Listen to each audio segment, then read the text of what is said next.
আসসালামু আলাইকুম। মোহাম্মদ ফয়সাল অফিসিয়াল এই ইউটিউব চ্যানেলের অ্যান্ড্রয়েড অ্যাপ ডেভেলপমেন্টের আরও একটি ইম্পর্টেন্ট টিউটোরিয়ালে আপনাদের স্বাগতম। তো আমরা সচরাচর কি করি, যে কোনো অ্যাক্টিভিটি থেকে ব্যাক প্রেস করলে আমরা অ্যালার্ট ডায়লগ শো করাতে পারি।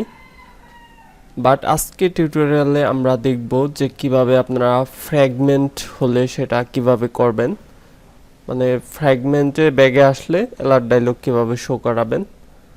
সচরাচর এই ধরনের ভিডিও পাওয়া যায় না, তাই মূলত ভিডিওটা করা। তো আমি এখানে অলরেডি যেহেতু একটা তৈরি করছি, এখানে ফ্র্যাগমেন্ট টেক্সট ভিউ আর একটা বাটন ক্লিক করলে দেখতে পাচ্ছেন সেকেন্ড ফ্র্যাগমেন্ট, আবার ক্লিক করলে থার্ড ফ্র্যাগমেন্টে চলে গেছি। এখন যখনই আমি ব্যাগে আসবো, ব্যাক কল করব, দেখতে পাচ্ছেন অ্যালার্ট ডায়লগটা শো করছে।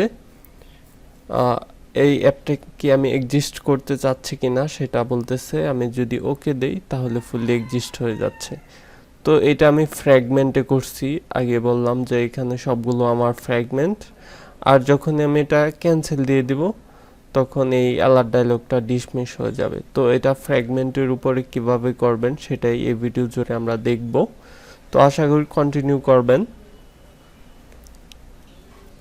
যদি বিষয়টা ভিন্ন না হতো তাহলে কিন্তু আমি ভিডিও করতাম না, ভিন্ন হওয়ার কারণে ভিডিওটা তৈরি করা। তো আমাদের এখানে থার্ড ফ্র্যাগমেন্ট দেখতে পাচ্ছেন, আমি ফ্রন্ট এন্ডে গিয়ে আপনাদের দেখাচ্ছি।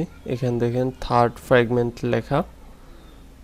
তো এই ফ্র্যাগমেন্টের ব্যাক এন্ডে তো এখানে রিটার্ন করা ভিউয়ের উপর আমরা সবার নিচের ব্যাকেটে গিয়ে এখানে আরেকটা মেথড ওভাররাইট করব, সেটা হলো অন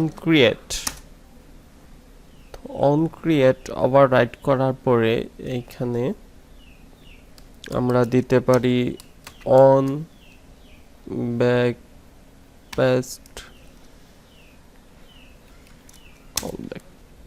তো অন ব্যাক পেস্ট কলব্যাক দেওয়ার পর সেটার একটা অবজেক্ট তৈরি করে নিচ্ছি কলব্যাক নামে, ইকুয়াল নিউ। এইখানে আমরা দিব অন ব্যাক পেস্ট দেওয়ার পর এইখানে আমাদের কনটেক্সট দিতে হবে। কনটেক্সট বলতে এটা মোটামুটি বুলিয়ান টাইপই, ট্রু অর ফলস। এখানে আমি ট্রু দিয়ে দিচ্ছি। তারপর অ্যালার্ট ডায়লগের ভিতরে মূলত যেগুলো থাকে সেগুলোই এখন এখানে দিব। Alert dialog builder, alert dialog dot builder একটা object, new alert dialog builder. তারপর এখানে আমাদের কনটেক্সট দিতে হবে, যেহেতু আমরা এখানে ফ্র্যাগমেন্টে আছি তাই আমাদের কনটেক্সটটা হবে গেট অ্যাক্টিভিটি। তারপর দেন ক্লোজ। আমার এখানে এখন যে বিল্ডারের অবজেক্টটা তৈরি করলাম সেই বিল্ডার দিয়ে আমরা যে কোনো কিছু করতে পারবো, যেমন সেট টাইটেল, সেট টেক্সট। আমি এখানে টাইটেল হিসেবে দিয়ে দিচ্ছি অ্যালার্ট ডায়লগ, যে কোনো কিছু দিতে পারেন। দেন এইখানে ক্লোজ করে দিব। তারপর সেই বিল্ডার এর অবজেক্ট দিয়ে আমরা যে কোনো কিছু করতে পারবো। বললামই তো আগেই সেট মেসেজ। এখন অ্যালার্ট ডায়লগে এক্সিস্টের সময় কি মেসেজটা শো করবে সেটা আমরা দিব স্ট্রিং, যেহেতু এটা টাইপ স্ট্রিং তাই যে কোনো কিছু দিতে পারেন। ক্লোজ। এরপর আবার বিল্ডারের উপরে আমি এখানে পজিটিভ বাটন, নেগেটিভ বাটন দিয়ে দিচ্ছি। পজিটিভ বাটন, তারপর ফার্স্টে আমাদের দিতে হবে টেক্সট, এখানে আমি দিয়ে দিলাম ওকে। দেন সেকেন্ড আমাদের ডায়লগ ইন্টারফেস।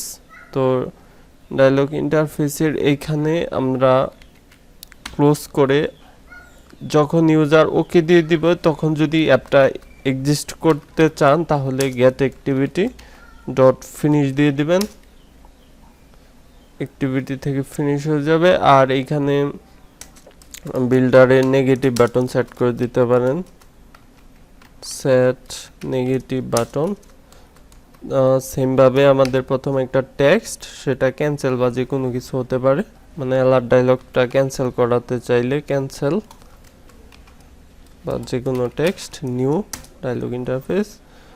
এখানে নেগেটিভ বাটনের ডায়লগ ইন্টারফেসে এটা ভেরিয়েবল দিয়ে অ্যালার্ট ডায়লগটা আমরা ডিসমিস করে দিতে পারি, দেন আমরা অ্যালার্ট ডায়লগটা শো করে দিতে পারি builder object dot show close.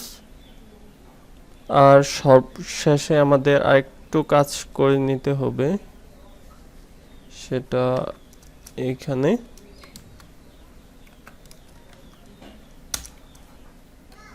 require activity get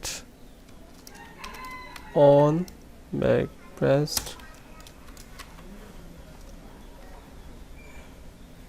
add callback, দেন এখানে আমাদের কনটেক্সট অর্ডার সেটা দিস দিয়ে দিচ্ছি, আর হলো আমাদের কলব্যাকের উপরের যেই এই অবজেক্টটা তৈরি করছিলাম সেটা এখানে পাস করে দিচ্ছি। তো আপনারা কোনো বাটনের উপরেও এই ডায়লগটা শো করাতে পারতেন ফ্র্যাগমেন্টের ভিতরে, সেক্ষেত্রে এই শো মেথডটা আপনারা বিল্ডার ডট শো সেই বাটনের ভিতরে অন ক্লিক লিসেনার ভিতরে আপনারা দিয়ে দিতেন আর কি। তো আরেকটা বিষয় হলো, যখনই পজিটিভ হবে তখন এখানে আপনার যে কোনো কিছু করতে পারেন। আমি অ্যাপটা ফুলি এক্সিস্ট করে দিচ্ছি, মানে ফিনিশ দিয়ে দিচ্ছি। আর নেগেটিভ বাটন মানে ডিসমিস এই অ্যালার্ট ডায়লগটা, সেখানেও আপনারা এই কার্লি ব্র্যাকেটের ভিতরে যে কোনো কিছু দিতে পারবেন। ফিজিক্যাল ডিভাইসটা কানেক্ট করে অ্যাপটা রান করব। আর রান হতে হতে আরেকটা কথা বলি, সেটা হলো যে আপনারা অ্যাক্টিভিটি, যেই অ্যাক্টিভিটি থেকে এই ফ্র্যাগমেন্টগুলি আসছে সেই অ্যাক্টিভিটিতে অন ব্যাকের কোনো এরকম অ্যালার্ট ডায়লগ দিবেন না বা কোনো কিছুই দেওয়ার দরকার নাই। এখানে যখন থার্ড ফ্র্যাগমেন্ট আমি আসলাম, তখন ব্যাগে আসলেই দেখতে পাচ্ছেন যে অ্যালার্ট ডায়লগটা শো করতেছে। তো আশা করি যে এইভাবে আপনারা যে কোনো ফ্র্যাগমেন্ট থেকে, এটা হলো আমার থার্ড ফ্র্যাগমেন্ট, যখনই আমি এই ব্যাগে আসবো তখন অ্যালার্ট ডায়লগটা শো করতেছে। ক্যান্সেল দিলে এই ফ্র্যাগমেন্টের ভিতরেই থাকতেছে, যখন ওকে দিব তখন অ্যাপটা থেকে ক্লোজ করে দিচ্ছে। এই টিউটোরিয়াল এই পর্যন্তই। নেক্সট আরও ইম্পর্টেন্ট টপিক নিয়ে আপনারা ভিডিও দেখবো। আল্লাহ হাফেজ।